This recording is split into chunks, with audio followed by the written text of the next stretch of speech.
اب سوال یہ ہے کہ یہ پرابلم کیوں پیدا ہوا؟ میں یہ نقطہ بتا رہا ہوں، یہ کیوں پیدا ہوا پرابلم؟ یہ اس لیے پیدا ہوا کہ خارجیت کی گرد اہل سنت میں داخل ہونا شروع ہو گئی، گرد پڑنے لگی۔ یہ پچھلے 20 30 50 سال 40 سال کے عرصے میں یزیدی فکر نے، خارجی فکر نے، بغض اہل بیت کے فکر نے طاقت پکڑی، اس فکر کے ہاتھ میں بندوقیں آ گئیں، اس فکر والوں کی زبانیں دراز ہو گئیں، پھیل گئے۔ انہوں نے اتنا پروپیگنڈا کیا، اتنا پروپیگنڈا کیا، ایک قاعدہ لوگ کہتے ہیں کہ اتنا جھوٹ بولو، اتنا جھوٹ بولو، اتنا جھوٹ بولو کہ اگر کوئی سچ بھی بولے تو وہ جھوٹا نظر آئے۔ جھوٹ کو اتنا پھیلا دو، ہر کان پر جھوٹ پہنچے، ہر کان پہ جھوٹ اتنا پہنچے، صبح شام اتنا جھوٹ کا تذکرہ ہو کہ اب اس جھوٹے ماحول میں اگر کوئی سچ بات کہہ دے تو وہ سچا جھوٹا نظر آئے۔ یہ ماحول کریٹ ہو چکا ہے۔ اب اہل بیت کے خلاف، سیدنا امام علی مقام سیدنا امام حسین کے خلاف، ان کے فیصلہ سفر کربلا کے خلاف، ان کی شہادت کے خلاف، پھر یزید کے حق میں بالواسطہ اتنا پرزور طریقے سے ایک مہم چلی، اور شان صحابہ میں خطابات، یہ گوشہ حق کا تھا، یہ ایمان کا پہلو تھا۔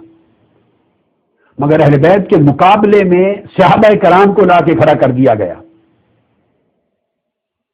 جیسے دوسرے مکتب فکر، شیعہ مکتب فکر نے صحابہ کرام کے مقابلے میں اہل بیت کو لا کے کھڑا کر دیا۔ دونوں سمت دین اسلام کے ساتھ دشمنی ہوئی، دین اسلام کو ظلم ہوا، آقا علیہ السلام کی تعلیمات سے انحراف ہوا، دونوں سمتوں میں۔ میں دوسرے رخ پہ بھی بعد میں آتا ہوں۔ تو صحابہ کرام کے مناقب میں اتنا زور لگایا گیا جو لگانا چاہیے، میں بھی اسی سیریز پر گفتگو اب کر رہا ہوں۔ اتنا تذکرہ ہوا کہ نئی نسلوں میں اور نئے اہل علم اور علماء اور مجالس میں انہوں نے تذکرے ہی کم سنے اہل بیت اطہار کے۔ رفتہ رفتہ یہ خیال ڈیولپ ہو گیا کہ اہل بیت کی بات کرنے والا شیعہ ہوتا ہے، حب علی کی بات کرنے والا شیعہ ہوتا ہے، حضرت علی کو مولا علی جو کہہ دے وہ بھی شیعہ ہوتا ہے۔ وہ بھول گئے کہ یہ ٹائٹل تاجدار کائنات نے عطا کیا تھا، من کنت مولاہ فعلی مولاہ۔ جو مولا کائنات کہہ دے آپ کو وہ شیعہ ہے۔ بھول گئے کہ یہ مولا کائنات تو آقا علیہ السلام نے بنایا ہے ان کو، من کنت مولاہ فعلی مولاہ۔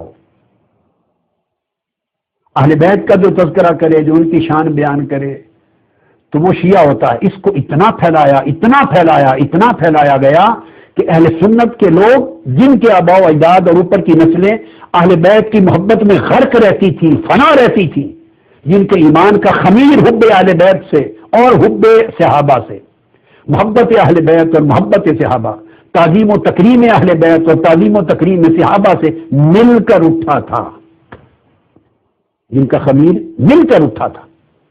ان کے خیال سے اہل بیت نکلتے گئے، اہمیت کم ہوتی گئی، اہل بیت کی محبت کا تذکرہ خوف سے، جھجک سے ڈیفینسو پر چلے گئے، دینی مذہبی دہشت گردی کی وجہ سے، مذہبی دہشت گردی کی وجہ سے پیچھے چلے گئے، اور اثرات بڑھتے بڑھتے چونکہ کسی نے روک ٹوک نہیں کی، کئی سال گزر گئے،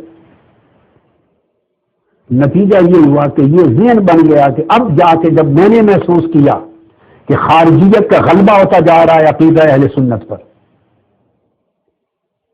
حب اہل بیت، تعظیم و تکریم اہل بیت، تمسک باہل بیت نکلتا جا رہا ہے، جو ہمارے ائمہ کا، اکابر کا، محدثین کا، اولیاء کا، صوفیاء کا، سلاسل طریقت کا شیوا تھا، نکلتا جا رہا ہے۔ تو میں نے پچھلے 10 سال کا عرصہ کم و بیش یا اس سے زائد میں نے اس محاذ پر کام کیا۔ اب جو لوگ شناسہ نہیں رہے تھے کہ اہل بیت کی محبت اور عظمت اس انداز کے ساتھ یہ اہل سنت والجماعت کا عقیدہ اور ایمان ہے، جب انہوں نے یہ آواز اپنے کانوں پر سنی، بغیر تحقیق کے مدرسوں میں، مسجدوں میں، اپنی مجالس میں تہمت لگا دی، شیعہ ہو گئے، شیعہ ہو گئے، گویا اہل بیت کی محبت کو شیعہ کے کھاتے میں ڈال دیا۔ اب اہل سنت صرف وہ ہے، معاذ اللہ استغفر اللہ، جو صرف صحابہ کرام کا دامن تھامے اور اہل بیت سے تعلق نہ رکھے، استغفر اللہ۔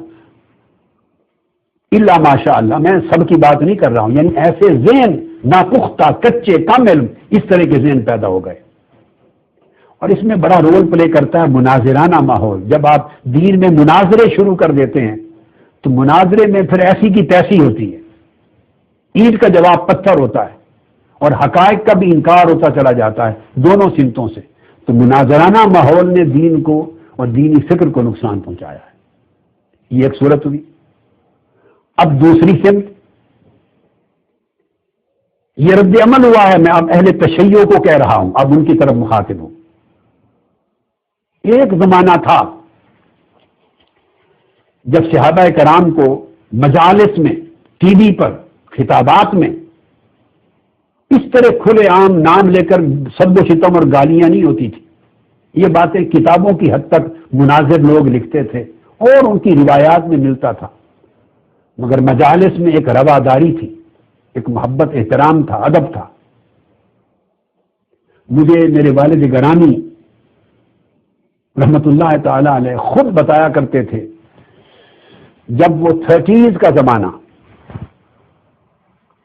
انہوں نے پورا جب لکھنؤ میں گزارا، 10 سال لکھنؤ میں پڑھے، فرنگی محل میں، دارالعلوم فرنگی محل میں، اور پھر اس کے بعد حیدرآباد دکن کے علماء سے، دہلی کے علماء سے، اور وقتاً فوقتاً کانپور اور سہارنپور اور دیگر مقامات پر بھی تشریف لے جاتے، مگر 10 سال وہ لکھنؤ کے فرنگی محلی مکتب فکر، یہ ان کا علم کا مکتب فکر تھا، جب پڑھے تو مجھے انہوں نے خود فرمایا، وہ راوی ہیں، میں خود گواہ ہوں، فرمایا کہ بیٹے لکھنؤ جیسا شہر، آپ کو پتا ہے کہ جو مرکز تھا مناظروں کا، وہاں خلفائے راشدین کے ایام سنی اور شیعہ مل کر مناتے تھے۔ یوم صدیق اکبر، یوم فاروق اعظم، یوم عثمان غنی، یوم علی شیر خدا اور شہادت امام حسین کا 10 محرم الحرام، یہ 5 تقریبات اہل سنت اہل تشیع مل کر کرتے تھے ایک ہی سٹیج پر۔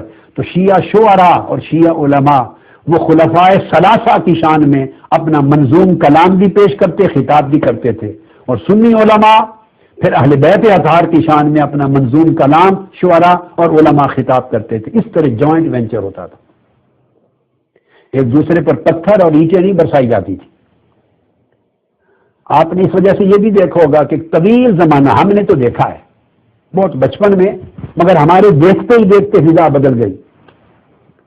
شیعہ حضرات 10 محرم الحرام کو یا محرم کے 10 دنوں کو اپنے جلوس نکالتے تھے، اپنے عقیدہ، اپنے مسلک کے مطابق، مگر اہل سنت کبھی اینٹیں نہیں برساتے تھے، پتھر نہیں برساتے تھے، اپنی آزادی کے ساتھ کرتے تھے۔ وہ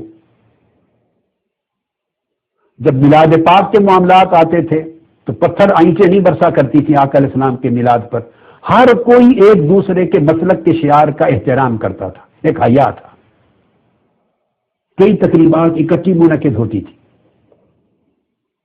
یہ ایک دور تھا، ایک کلچر تھا۔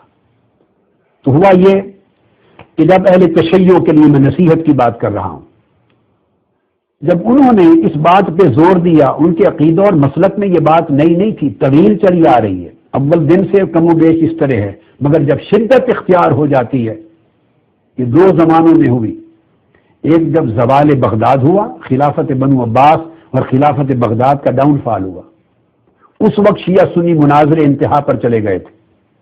خلیفہ مستعصم باللہ اہل سنت تھا، اس کا بیٹا ابو بکر وہ لیڈ کرتا تھا، سرپرست تھا اہل سنت کے مناظروں کا، اور اس کا وزیر اعظم تھا ابن القمی۔ ابن القمی شیعہ تھا اور وہ سرپرستی کرتا تھا شیعہ حضرات کی، اور ہر وقت گلی کوچے میں مناظرے ہوتے تھے، اور امت دست و گریبان تھی، ٹکڑے ٹکڑے ہو گئے تھے، اور ان ٹکڑے ٹکڑے ہو جانے کے بعد اجتماعی قوت امت کی اتنی کمزور پڑ گئی تھی کہ ان حالات میں چنگیزیوں نے بغداد پہ حملہ کیا، ہلاکو خان کا، چنگیز خان کا آپ نے سن رکھا ہے، اور 1252 ہجری، 656 658 ہجری اور 1252 عیسوی حملہ کیا، اور 23 لاکھ مسلمانوں کو شہید کر دیا۔ 3 دن تک دریائے دجلہ مسلمانوں کے خون سے سرخ ہو کے بہتا رہا، اس خون میں کوئی امتیاز نہیں تھا، تاتاریوں کی تلوار اندھی تھی کہ کون سی گردن سنی کی ہے، کون سی گردن شیعہ کی ہے، سب بیٹھ کٹ گئی۔ آج ایک عرصے سے بڑھتے بڑھتے یہی کیفیت ہے۔ برطانیہ میں تو 6-7-8 ماہ سے، اور باقی کئی علاقوں میں پھر زوروں پر ہے امت کو ٹکڑے کرنے کے لیے۔ تو میں ان کو بتانا چاہتا ہوں، اہل تشیع بھائیوں کو، کہ اگر تو بات مثبت طریق پہ رہے، اہل بیت اطہار کی شان بیان کریں، مسلک کا انحصار اس پر ہو، پازیٹو ویلیوز پر ہو، تو اہل سنت بھی ساتھ ہو کے چلیں، آپ بھی ساتھ ہو کے چلیں، کیونکہ مولا علی شیر خدا کی شان پر اہل سنت ان کا ایمان ہے، اہل بیت اطہار پر ایمان ہے اہل سنت کا۔ پازیٹو اینگلز ہوں تو ساتھ ہو کے چلیں۔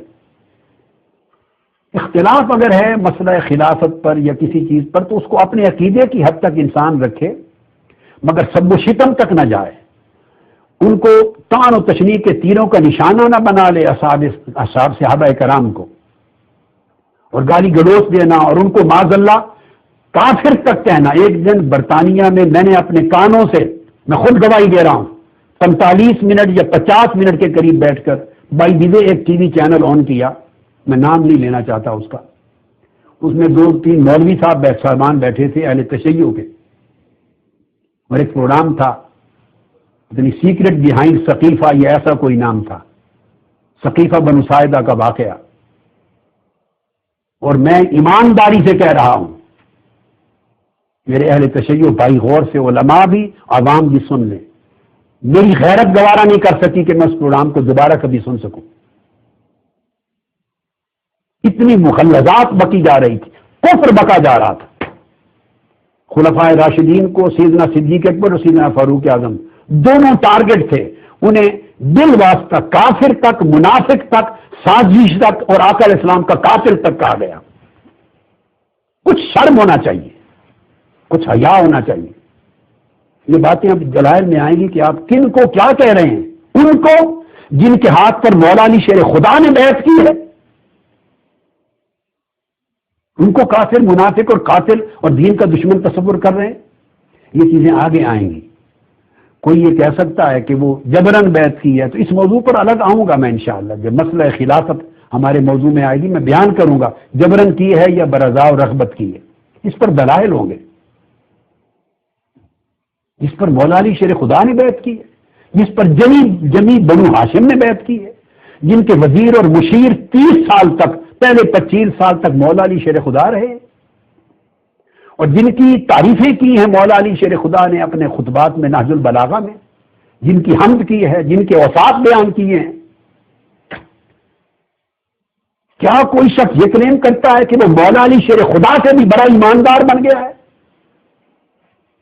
کیا کوئی شخص ایسی باتوں کے ذریعے نوجوان نسل کو یہ بتانا چاہتا ہے کہ مولا علی شیر خدا نے جو ان کی تعریف کی وہ بھی غلط ہے، اور ہمیں حقیقت پہنچی ہے آج 15 صدیوں کے بعد؟ وہ مولا علی شیر خدا کی تردید کر رہا ہے، وہ امام زین العابدین کی تردید کر رہا ہے، وہ امام حسن اور امام حسین کی تردید کر رہا ہے، وہ امام محمد الباقر کی تردید و تکذیب کر رہا ہے، وہ امام جعفر الصادق کی تکذیب کر رہا ہے۔ ان سارے اماموں نے اپنی اولاد میں اپنے بیٹوں کے نام ابو بکر بھی رکھے، عمر بھی رکھے، عثمان بھی رکھے، اور امام علی تک، امام علی نقی تک اور امام حسن عسکری تک ائمہ نے ایک جس کی اکلوتی بیٹی ہوئی تو اس کا نام عائشہ رکھا۔ کوئی اپنے دشمنوں کے نام رکھتا ہے اپنی اولاد کے، کوئی اپنی اولاد کے لیے کافروں کے نام رکھتا ہے، کوئی اپنی اولاد کو منافقوں کا نام دیتا ہے، کوئی دشمنان اہل بیت۔ آج کوئی شیعہ تصور کر سکتا ہے کوئی تیار رکھنے کو اپنے بیٹے کا نام ابو بکر رکھے، عمر رکھے، عثمان رکھے، بیٹی کا نام عائشہ رکھے؟ کوئی کرے گا؟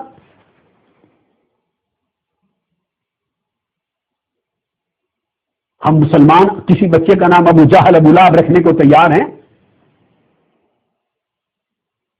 کوئی ادنا سے ادنا دینی غیرت رکھنے والا مسلمان بھی دین کے دشمن کا نام اپنی اولاد کو نہیں دیتا۔ تو یہ چیزیں میں آگے دوں گا، اور اہل سنت کی کتب میں نہیں، یہ ائمہ اہل تشیع نے بیان کی ہیں۔ اہل تشیع کی کتب بڑی بڑی ہیں ان چیزوں سے۔ 11 امام، امام حسن عسکری تک 11 امام سارے اپنی اولاد میں نام خلفائے راشدین کے ناموں پہ رکھتے رہے، اور بعض اماموں کی اکلوتی بیٹی ہوئی تو اس کا نام عائشہ رکھا. یہ میں دلائل دوں گا کتابوں سے، ایکچوئل کتابوں سے ریفرنس دوں گا. یہ بات تو میں نے بائی دی وے برسبیل تذکرہ صرف اس لیے عرض کر دی کہ سوچنے کی بات ہے. کچھ ذرا ٹھہریے، خدا کے لیے ٹھہریے، رک کر سوچئے، تأمل کیجئے. کدھر جا رہے ہیں آپ؟ امت کو کیا میسج دینا چاہتے ہیں؟ کہ آقا علیہ السلام 23 برس کاوش کی، 1.25 لاکھ مسلمان کیے صحابہ کرام، اور معاذ اللہ ان کے بعد صرف 10 11 12 20 25 جو بنو ہاشم کے ساتھ اس وقت تھوڑے سے رہ گئے تھے وہی صحابہ رہے، باقی معاذ اللہ استغفر اللہ سب مرتد ہو گئے، کافر تھے، منافق تھے. کسے ناکام قرار دینا چاہتے ہیں آپ؟ رسالت محمدی کو.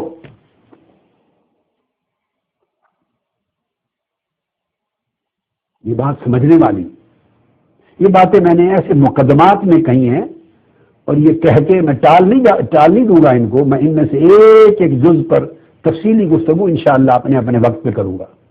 لیکن میں اس وقت ایک فکر دے رہا ہوں، سوچ دے رہا ہوں.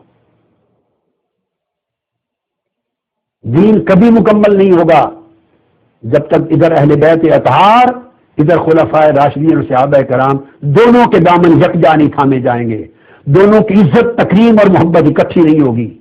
یہ 2 پہیے ہیں اسلام کی گاڑی کے. جو بھی ان 2 میں سے ایک کو کاٹے گا وہ دین کو 2 لخت کر دے گا.